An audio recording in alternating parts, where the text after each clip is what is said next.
दोस्तों, यह कहानी है एक लड़के की जिसका नाम कौशल था। वह एक नगर में रहता था और उसकी जिंदगी से बहुत निराश था। उसकी निराशा का कारण यह था कि वह अब तक कुछ महत्वपूर्ण नहीं कर पाया था। उसके माता पिता उसे ताने मारते थे कि उसके सभी मित्र कुछ न कुछ कर रहे हैं, लेकिन तुम अभी भी घर बैठे हो। दोस्तों के बीच भी अक्सर उसका मजाक उड़ाया जाता था। वह कहीं जाता तो लोग उससे पूछते कि आप क्या कर रहे हो। उसे यह बताने में भी शर्म आ रही थी। वह कुछ नहीं कर रहा था। धीरे धीरे उसने रिश्तेदारों से मिलना जुलना कम कर दिया और लोगों से मिलना भी बंद कर दिया। वह ज्यादातर समय घर पर ही रहता था। वह अकेला रोता है और भगवान को कोसता है और अपनी किस्मत को दोष देता है। अब उसे अपना जीवन बोझ लगने लगा था। कभी कभी वह सोचता कि कब वह कुछ करने के योग्य बनेगा, और फिर वह सोचता कि जिंदा रहने से अच्छा मर जाना है। एक दिन वह अपने नगर की एक गली से गुजर रहा था। तभी उसने देखा कि एक उपदेशक दुख और परेशानियों पर उपदेश दे रहा है। वह भी उसी भीड़ में सबसे पीछे बैठ गया और गुरु के इससे पहले आप इस कहानी में खो जाए हमारे चैनल को सब्सक्राइब जरूर कीजिए और बेल आइकॉन प्रेस करना ना भूलें। वापस आते हैं। उपदेशक कह रहा था, दुख एक शिक्षक की तरह है जो हमें जीवन की सच्चाई दिखाता है और हमें जीने का सही तरीका सिखाता है। आप चाहें तो जिंदगी जीना भी सीख सकते हैं। गुरुजी उपदेश दे रहे थे कि तुम चाहो तो कुछ भी हासिल कर सकते हो और अगर चाहो तो एक कोने में बैठकर रो सकते हो। इंस नहीं आई। उसने खड़े होकर कहा कि कुछ भी सिखाने से दुख दूर नहीं होता, इसमें केवल दर्द होता है। दुख की पीड़ा अनंत है। ऐसा लगता है कि इसके बाद कुछ होने वाला नहीं है। इससे कुछ भी फर्क नहीं पड़ता है। इसके सामने तो मौत भी छोटी लगती है। उपदेशक ने कहा, फिर तुम्हारा दुख क्या है? कौशल ने उसके सामने अपनी सारी व्यथा सुनाई और पूछा, मेरे दुख का कोई उपाय है तुम्हारे पास? यह सुनकर शिक्षक मुस्कुराए और बोले, तुम उस दिन मेरे पास आओ जब आपके जीवन में वास्तविक दर्द हो। मैं आपकी समस्या का समाधान अवश्य करूंगा। यह कहकर गुरु वहां से चला गया। कौशल ने सोचा, कहीं मेरा दुख नकली तो नहीं है। मेरा दुख कोई नहीं समझ सकता। जब मां बाप नहीं समझते तो गुरु क्या समझेगा? उनके दुखों से व्यथित होकर कौशल ने एक फैसला लिया कि अब वह कुछ करेगा। कौशल ने एक छोटा व्यवसाय शुरू किया, पर उसे सफलता नहीं मिल रही थी। लेकिन उसके घर वाले पूछते हैं कि क्या वह कुछ कोशिश कर रहा है? वह अपने व्यवसाय में लगा रहा और धीरे धीरे उन्हें सफलता मिलने लगी। फिर उसने गति पकड़ी और केवल 3 साल के अंदर ही वह एक बड़ा बिजनेसमैन बन गया। अब कौशल के आसपास ऐसे कई लोग थे जो उसकी परवाह करता था, जो उससे प्यार करता था। अब उनके परिवार के सदस्य भी उसकी तारीफ करते नहीं थक रहे थे। दिन ब दिन उसके मित्रों की संख्या बढ़ती जा रही थी। अब वह अपनी जिंदगी से बहुत खुश था।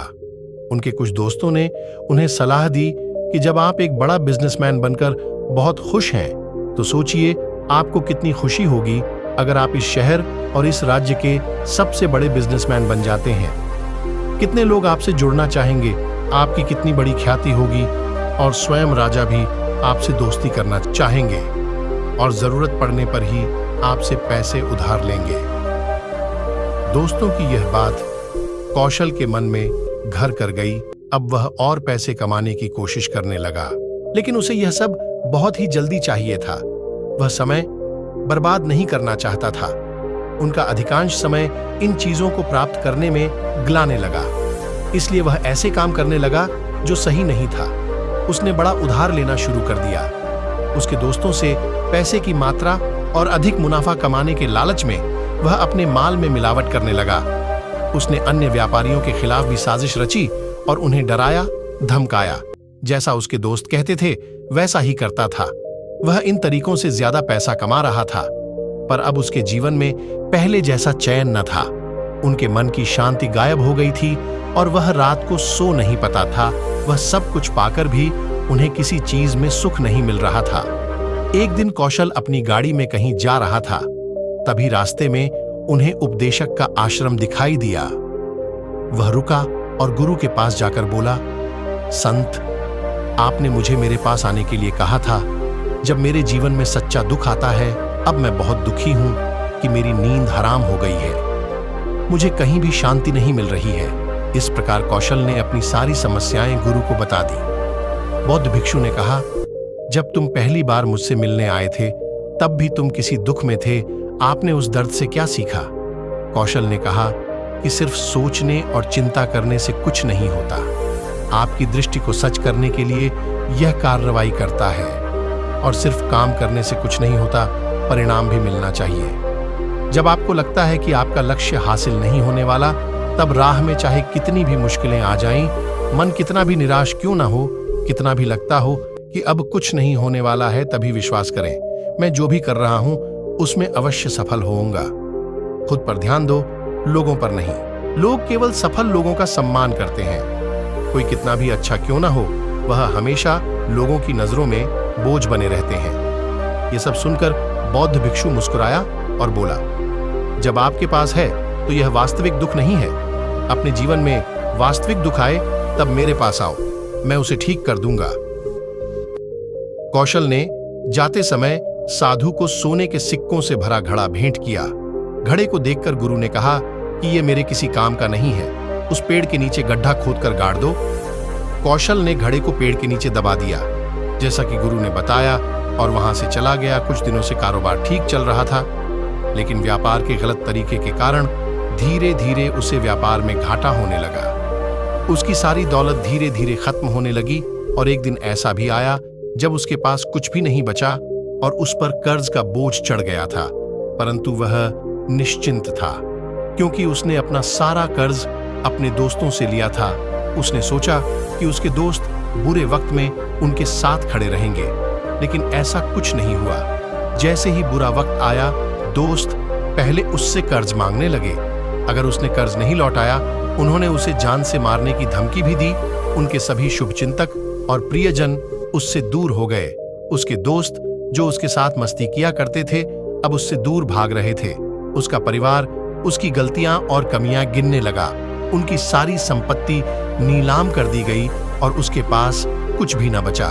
जब उसने अपने पिता से मदद मांगी, पिता ने कहा कि मेरे पास थोड़ी सी संपत्ति है, मैं तुम्हारी मां को क्या कहूंगा अगर मैं तुम्हें दे दूं? यह संपत्ति हमारा अंतिम उपाय है। कौशल के मन में गहरा दुख छा गया। उसके आसपास कोई नहीं था जो उनके दुख को समझ सके, जो उसे संभाल सके। जनता के इस विश्वासघात के कारण वह अंदर से टूट चुका था।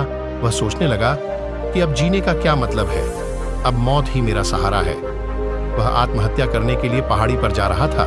तब से उसे याद आया कि उस शिक्षक ने उससे कहा था, मेरे पास आओ जब तुम्हारे जीवन में वास्तविक दुख हो। कौशल गुरु के पास गया और अपनी सारी व्यथा सुनाई, आंखों में आंसू लिए। उसने कहा, हे गुरुजी, मेरे दुख का निवारण कीजिए।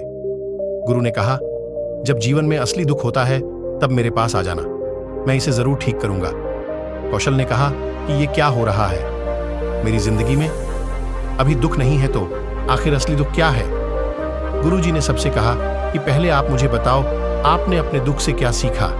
कौशल ने कहा कि मैंने वह सीखा, जो लोग हमारे जीवन में आते हैं वह हमारी सफलता और प्रगति के कारण वो हमें धोखा जरूर देंगे, क्योंकि बुरे समय में वे हमारे साथ नहीं खड़े होंगे। वे अच्छे समय में ही हमारा फायदा उठाएंगे और बुरे समय में हमें छोड़ देंगे। उन लोगों पर ही भरोसा करें जो हमारे बुरे समय में हमारे साथ खड़े रहते हैं। लेकिन ऐसे लोग बहुत कम होते हैं, लेकिन जिनके पास है उन्हें उनकी सराहना करनी चाहिए, उनका अपमान नहीं करना चाहिए। मैंने कभी भी किसी के खिलाफ साजिश नहीं रखना चाहिए। अपना काम ईमानदारी और धैर्य से करें और कभी लालची मत बनो। अपने सारे दुख दर्द और अनुभव बयां करने के बाद कौशल गुरुजी के सामने आंखों में आंसू लिए बैठ गया। कुछ देर बाद साधु उठे और पेड़ के नीचे एक गड्ढा खोदा और घड़ा निकाल लिया, जो सोने के सिक्कों से भरा हुआ था। उसने कौशल को देकर कहा, मेरे पास आओ जब तुम्हारे जीवन में वास्तविक दुख हो। कौशल ने अपने शिक्षक को धन्यवाद दिया और उसे प्रणाम करके चला गया। उस पैसे से उन्होंने एक छोटा सा व्यवसाय शुरू किया। अब वह छोटा व्यापारी बनकर भी खुश हैं। उन्होंने पूरी लगन और ईमानदारी से कारोबार किया। जल्द ही वह अपने शहर का एक बड़ा व्यापारी बन गया। उनका जीवन सुख सुविधाओं से भरा हुआ था। लेकिन कोई कितना भी अच्छा क्यों ना हो, लेकिन जीवन में दुख आता है तो कौशल के जीवन में भी दुख आते थे। अपने माता पिता की मृत्यु के रूप में वे दोनों एक ही दिन मर गए। कौशल अपने माता पिता से बहुत प्यार करता था, इसलिए उनके निधन से उन्हें गहरा सदमा लगा। वह शवों को ले गया, दोनों को श्मशान घाट ले गया, जहां अंतिम संस्कार किया गया। वहां उसने अपने माता पिता का शव जलता हुआ देखा तो उनका मन बेचैन हो उठा। उसके मन में कई सवाल उठने लगे। वह घर वापस आ गया, इसलिए उसने अपने माता पिता के घर और संपत्ति को देखा, जिसके लिए उनके पिता हमेशा लड़ते रहे, आज जो छूटा पड़ा है। जिन्होंने इसकी देखभाल की, इसके लिए लड़ने वाले इस दुनिया से चले गए। उसके पिता ने जो कुछ कमाया वह सब यहीं रह गया। गुरु ने कहा, अब मेरी बात ध्यान से सुनो। इस संसार में हमें जो संग्रह करना चाहिए वह हम नहीं करते। चीजें हमारे सामने होती हैं, लेकिन हम उन्हें देखने की कोशिश नहीं करते। हमें इस दुनिया में जो कुछ भी इकट्ठा करना है वह हम खुद हैं। हमें खुद को जुटाना होगा ताकि जब हम मरें तो हम एकजुट हो सकें और खुद को पहचानने में सक्षम होने के लिए। हम अंदर बटे हुए हैं। हम प्यार, नफरत, गुस्सा, ईर्ष्या में बटे हुए हैं। क्रूरता, धन, स्थिति, प्रतिष्ठा, सम्मान, पहचान, धर्म, जाति, सैकड़ों हजारों ऐसी चीजों और इच्छाओं में हम विभाजित हैं और टुकड़ों में जीवन जी रहे हैं। इस विभाजन के कारण हमारी चेतना कभी एक नहीं हो सकती। हमारी चेतना शक्ति बिखरी हुई है, इसलिए हमारे पास इतना समय नहीं है, इतनी ऊर्जा नहीं कि हम मुड़ सकते हैं और अपने भीतर देख सकते हैं। वास्तव में धन, सम्मान और सुविधाओं का अभाव, लोग इसे आँख समझते हैं और जीवन भर के लिए जो दुख है कहकर रोते रहते हैं, आशा करते हैं। गुरु ने कहा, अब मेरी बात ध्यान से सुनो, खुद पर ध्यान दो, लोगों पर नहीं। कि अगर आपको यह वीडियो पसंद आया हो और आपको लगता है कि यह किसी की मदद कर सकता है, तो कृपया इसे लाइक, शेयर और सब्सक्राइब करें। धन्यवाद।